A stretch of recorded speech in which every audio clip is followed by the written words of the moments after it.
जी students, कैसे हैं आप लोग। मैं आपका फिजिक्स टीचर तल्हा उबैद और आज हमने चैप्टर 8 का लेक्चर नंबर 4 करना है, जिसमें हमारे टॉपिक का नाम है स्पीड ऑफ साउंड। ये एक लॉन्ग क्वेश्चन है जो मैं आज आपको करवाऊंगा। स्पीड ऑफ साउंड क्या है या इसकी क्या वैल्यू है, ये बताने से पहले आपको ये पता होना चाहिए कि साउंड की नेचर कैसी है। सबसे पहले तो मैंने लेक्चर के स्टार्ट में, इस चैप्टर के शुरू में, पहले ही लेक्चर में आपको बताया था कि साउंड मैकेनिकल वेव्स की एग्जांपल है। यानी साउंड को प्रोपिगेट करने के लिए मीडियम चाहिए होता है, चाहे वो मीडियम लिक्विड है, चाहे वो मीडियम सॉलिड है, चाहे वो मीडियम गैस है। यानी साउंड सॉलिड, लिक्विड, गैस सब में ट्रेवल कर सकती है, लेकिन मीडियम होना जरूरी है। साउंड वैक्यूम में ट्रेवल नहीं कर सकती। इसके बाद दूसरी चीज जो आपने याद रखनी है वो ये कि साउंड वेव जो हैं ये लॉन्गिट्यूडिनल या कंप्रेशनल वेव की भी एग्जांपल है। आपको याद होगा पिछले लेक्चर में मैंने आपको पीरियोडिक लॉन्गिट्यूडिनल या कंप्रेशनल वेव्स के बारे में डिटेल में समझाया था।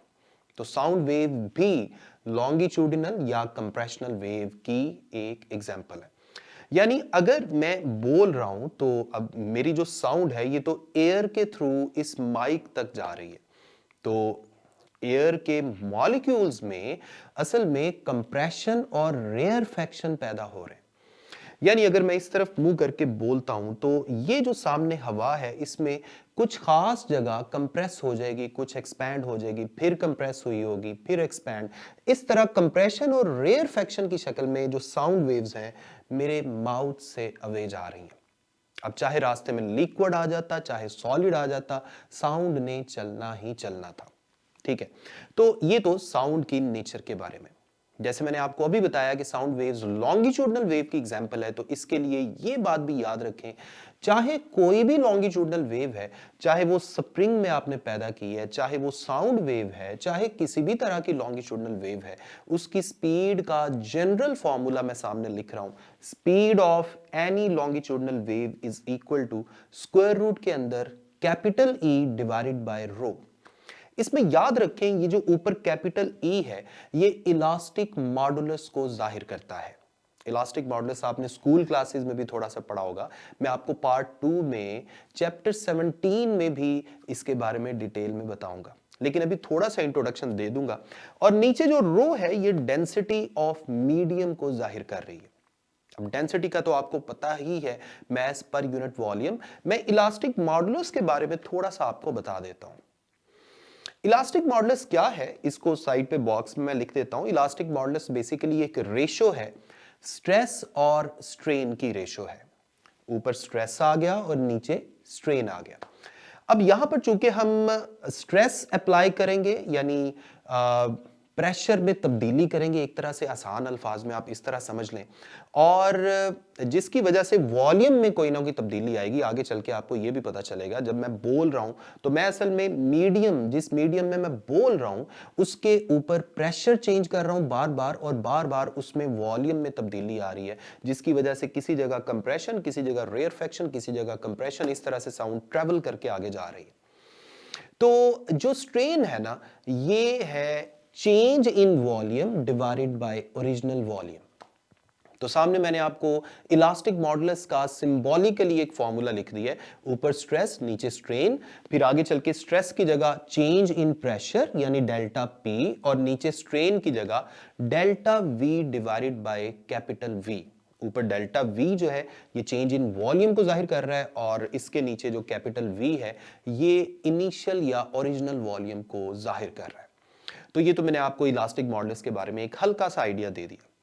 अब एक और जनरल बात मैं आपको बता दूं कि अगर मैं लॉन्गिट्यूडनल वेव, जैसे फॉर एग्जांपल साउंड वेव की बात कर रहा हूं, तो साउंड जो है सॉलिड्स के अंदर सबसे ज्यादा तेजी से चलती है साउंड वेव, उसके बाद लिक्विड और उसके बाद गैसेस। उसकी रीजन ये है, जरा गौर से देखें, ये जो सॉलिड है इसके मॉलिक्यूल्स काफी करीब करीब हैं। अगर हम साउंड वेव्स जनरेट करेंगे, किसी एक मॉलिक्यूल को डिस्टर्ब करेंगे, तो ये मॉलिक्यूल वाइब्रेशन के थ्रू बड़ी जल्दी रिस्पॉन्ड करेगा और वेव को बड़ी क्विकली आगे ट्रांसफर कर देगा। इसी तरह अगर मैं लिक्विड की बात करूं तो लिक्विड के जो मॉलिक्यूल्स हैं वो सॉलिड्स के मुकाबले में कंपैरेटिवली दूर दूर होते हैं। तो इसका मतलब है लिक्विड्स जो हैं वो कंपैरेटिवली सॉलिड के मुकाबले में कम रिस्पॉन्ड करेंगे। मैं कह सकता हूं कि लिक्विड्स के अंदर जो स्पीड ऑफ साउंड है सॉलिड के मुकाबले में कम होगी। इसी तरह अगर मैं गैस की बात करूं तो गैस के मॉलिक्यूल्स तो ज्यादा ही दूर दूर होते हैं। हम कह सकते हैं गैस के मॉलिक्यूल्स जो हैं वो साउंड की जो डिस्टरबेंस है उसको इतना क्विकली रिस्पॉन्ड नहीं करेंगे, इतना जल्दी साउंड वेव ट्रेवल नहीं करेगी गैसेस के अंदर। So speed of sound is much more in solids and lesser in liquids and the least in gases।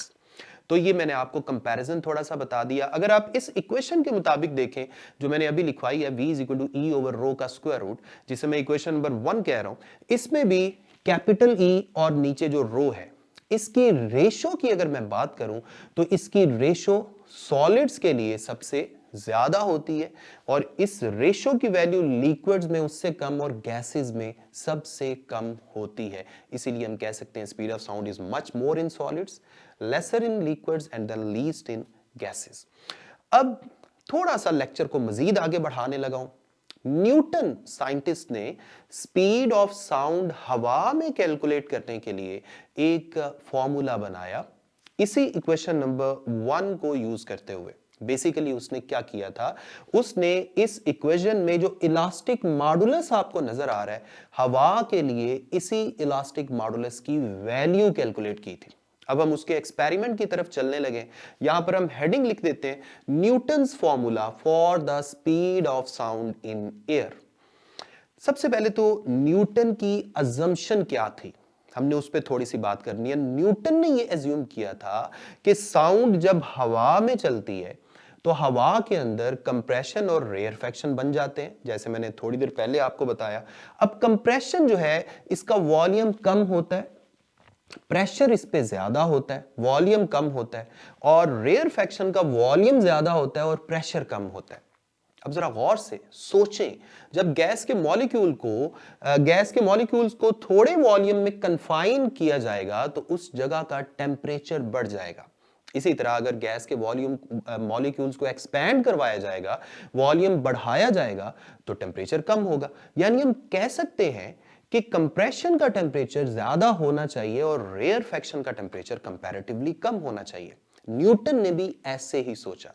फिर न्यूटन ने यह भी कहा कि कंप्रेशन का टेम्परेचर ज्यादा है, ठीक है, रेयरफेक्शन का कम है, यह भी ठीक है, लेकिन उसने ये अगली बात यह कही कि कंप्रेशन से हीट एनर्जी फ्लो करती है रेयरफेक्शन की तरफ और दोनों के टेम्परेचर्स को सेम कर देती है। बिल्कुल ऐसे ही अगर आप गर्म कप चाय का यहां पे रखें तो कुछ देर बाद इसका टेम्परेचर एनवायरनमेंट के टेम्परेचर के इक्वल हो जाता है। उसकी वजह क्या है कि जब भी दो डिफरेंट एनवायरनमेंट्स, डिफरेंट टेम्परेचर वाले ऑब्जेक्ट्स या डिफरेंट टेम्परेचर वाले मैटर को अगर आप साथ साथ रखें तो आहिस्ता आहिस्ता हॉट बॉडी से हीट एनर्जी कोल्ड बॉडी की तरफ जाना शुरू कर देती है और आहिस्ता आहिस्ता दोनों का टेम्परेचर सेम हो जाता है। तो न्यूटन ने भी यही कहा कि कंप्रेशन और रेयरफेक्शन का टेम्परेचर बिल्कुल सेम हो जाता है, बड़ा तेजी से, बड़ा क्विकली, जिसकी वजह से न्यूटन ने यह एज्यूम किया कि साउंड प्रोपेगेशन जो है ये आइसोथर्मल फिनोमिना है। आइसोथर्मल फिनोमिना ऐसा फिनोमिना होता है जिसमें टेम्परेचर बिल्कुल सेम रहता है। तो न्यूटन की अजम्पशन बिल्कुल यही थी, that sound propagate through space isothermally. अब आइसोथर्मली का मतलब है absolute temperature is equal to constant. तो ये बात याद रखें कि अगर टेम्परेचर कांस्टेंट रहे तो इस मीडियम का जो प्रेशर और वॉल्यूम है उसका प्रोडक्ट भी कांस्टेंट रहता है। इसे हम बोलते हैं बॉयल्स लॉ। तो न्यूटन ने यह कहा कि अगर हम इस एक कंप्रेशन को इमेजिन कर लें, अब मैं एक कंप्रेशन को इमेजिन करने वाला हूं। फर्ज कर लें मैं इस कंप्रेशन की बात कर लेता हूं, यहां पे हम हेडिंग लिख लेते हैं फॉर सिंगल कंप्रेशन। अब कंप्रेशन पैदा होने से पहले फर्ज कर लें जो इनिशियल प्रेशर था हवा पे, या हवा का जो इनिशियल प्रेशर था उसे मैं P से जाहिर कर देता हूं, initial pressure is equal to P, और इस जगह का इनिशियल वॉल्यूम क्या था, कैपिटल V। अब फर्ज कर लें कंप्रेशन जनरेट हो गया, कंप्रेशन जब जनरेट होगा तो जाहिर बात है क्यों जनरेट होगा, प्रेशर बढ़ने की वजह से। तो मैं कह सकता हूं कि जो फाइनल प्रेशर है कंप्रेशन बनने के बाद, फर्ज कर लें वो है P प्लस डेल्टा P, यानी डेल्टा P प्रेशर में तब्दीली है जो इनिशियल प्रेशर में ऐड हुई है। ठीक है, यानी इनिशियल प्रेशर में कुछ इजाफा हो गया। कितना इजाफा हुआ है? डेल्टा P इजाफा हो गया। तो जाहिर बात है प्रेशर पे इजाफे की वजह से वॉल्यूम में कमी आ जाएगी। तो हम कह सकते हैं फाइनल वॉल्यूम हो गया V माइनस डेल्टा V, यानी वॉल्यूम में जो कमी आई है, जो माइनस हुआ है, वो कितना माइनस हुआ है? Delta V। अब बॉयल्स लॉ क्या कहते हैं? अभी मैंने आपको बताया product of pressure and volume remains constant. इसका मतलब यह हुआ कि प्रेशर और वॉल्यूम में तब्दीली से पहले जो प्रेशर और वॉल्यूम था और तब्दीली के बाद जो प्रेशर और वॉल्यूम था, इनका प्रोडक्ट हमेशा सेम रहना चाहिए। तो यहां पर हम लिख लेते हैं इनिशियल, यानी हम बॉयल्स लॉ को इस तरह लिख लेते हैं P1 V1 is equal to P2 V2। अब ये जो P1 है ये इनिशियल प्रेशर को जाहिर कर रहा है और V1 इनिशियल वॉल्यूम को, इसी तरह P2 फाइनल प्रेशर को जाहिर कर रहा है और V2 फाइनल वॉल्यूम को जाहिर कर रहा है। तो लेफ्ट हैंड साइड पे हम P1 की जगह P लिख लेते हैं क्योंकि ऊपर हमने इनिशियल प्रेशर को P से जाहिर किया है, और इनिशियल वॉल्यूम की जगह V लिख लेते हैं, यानी V1 की जगह V लिख लिया। और राइट हैंड साइड पे P1 की जगह P प्लस डेल्टा P और P2 की जगह P प्लस डेल्टा P और V2 की जगह V माइनस डेल्टा V हमने लिख दिया। अब राइट हैंड साइड पे हम मल्टीप्लाई करने जा रहे हैं। ये मल्टीप्लिकेशन बड़ी आसान है, आपने अक्सर की हुई है। तो पहले मैं क्या करने वाला हूं, जो ब्रैकेट के अंदर पहला P है इसको आगे दोनों के साथ मल्टीप्लाई करते हैं। तो पहले P V के साथ मल्टीप्लाई हुआ, PV बन गया। उसके बाद माइनस डेल्टा V के साथ मल्टीप्लाई हुआ तो माइनस का साइन आ गया और साथ P इंटू डेल्टा V बन गया। उसके बाद प्लस डेल्टा P था, अब डेल्टा P भी दोनों के साथ मल्टीप्लाई होगा तो बन जाएगा plus delta P into V, और फिर माइनस का साइन आएगा और delta P into delta V। अब ये जो डेल्टा P और डेल्टा V का प्रोडक्ट है ये तो बड़ा ही स्मॉल एक क्वांटिटी है। क्यों? क्योंकि डेल्टा चेंज इन प्रेशर और चेंज इन वॉल्यूम ये बड़ी थोड़ी छोटी छोटी वैल्यूज होती हैं, यानी आप यूं समझ लें 1 से छोटी वैल्यूज है। और अगर 1 से छोटी वैल्यू को 1 से छोटी दूसरी वैल्यू से मल्टीप्लाई किया जाए तो आंसर मजीद छोटा आ जाता है, यानी पॉइंट वाली वैल्यू को पॉइंट वाली वैल्यू से मल्टीप्लाई करें तो आंसर मजीद छोटा हो जाएगा। इसलिए ये जो आखिरी टर्म है delta P into delta V, इसे हम कर देते हैं इग्नोर। इग्नोर करने का मतलब है इसकी जगह जीरो कर दिया। ठीक है, बाकी क्या कुछ बचा? देखिए लेफ्ट हैंड साइड पे PV था और राइट हैंड साइड पे भी पहली टर्म जो है वो PV ही आई थी, तो ये दोनों भी आपस में हो गई कैंसिल। अब राइट हैंड साइड पे जो दूसरी टर्म थी वो थी माइनस P डेल्टा V। अब ये जो माइनस P डेल्टा V है ना, इसको मैं थोड़ी देर के लिए लेफ्ट हैंड साइड पे ले जाता हूं तो उधर जाके ये क्या हो जाएगा? P डेल्टा V पॉजिटिव हो गया। अब राइट हैंड साइड पे जो इससे अगली टर्म थी वो आप गौर करें वो क्या थी? Delta P into V। अब ये जो V है ना, V, इसे मैं ले जाता हूं नीचे लेफ्ट हैंड साइड पे। अब लेफ्ट हैंड साइड पे क्या था? P इंटू डेल्टा V, और साथ जो राइट हैंड साइड से V गया वो नीचे आ गया, delta V divide by V। और राइट हैंड साइड पे हमारे पास क्या बचा? सिर्फ और सिर्फ डेल्टा P। अब लेफ्ट हैंड साइड पर P को उधर ही रहने दें और जो delta V divided by V है ना, इस सारे को उठाएं और राइट हैंड साइड पे डिवाइड कर दें। अब आपके पास फाइनली क्या बनेगा? लेफ्ट हैंड साइड पे P बच गया, P is equal to right hand side पे ऊपर डेल्टा P, और डेल्टा P के नीचे क्या है? एक रेशो है delta V divided by V।